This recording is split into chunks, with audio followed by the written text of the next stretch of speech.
It's a very terrible thing what has now become of the body of Christ. That believers will be having problems and then we can so air our dirty linens out in the public that unbelievers will be the one analyzing who is right, who is wrong. Unbelievers will be the one adjudicating over our matter. We who claim to be people with divine wisdom, we who claim people to be of spirit-inspired character, we are the ones who unbelievers will be trying to analyze, what did this one do? This one is correct, this one is wrong. I want you to listen to something. When one of you has a dispute with another believer, how dare you file a lawsuit and ask a secular court to decide the matter instead of taking it to other believers? I'm not the one who said it.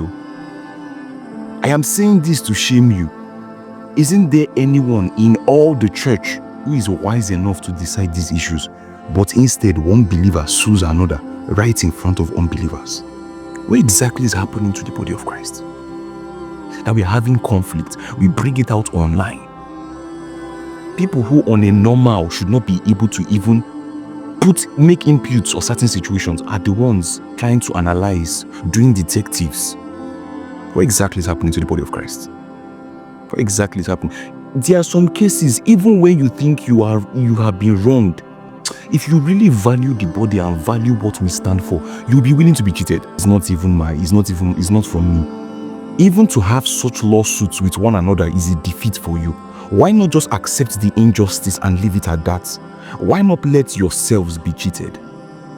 Many of us really don't read the Bible, or sometimes we read it, but we don't esteem that this thing that has been said should be relevant in our time. Why not sometimes just sacrifice your rights? You realize that there is a bigger picture. If I allow this thing to escalate beyond this point, there are people who will not want to come to Christ simply because of this. Sometimes look at the bigger picture. It's not always about you. It's not always about being defended. It's not always about making your case. Sometimes look at the bigger picture. If I win this case now, will it affect the body? Is this really worth it?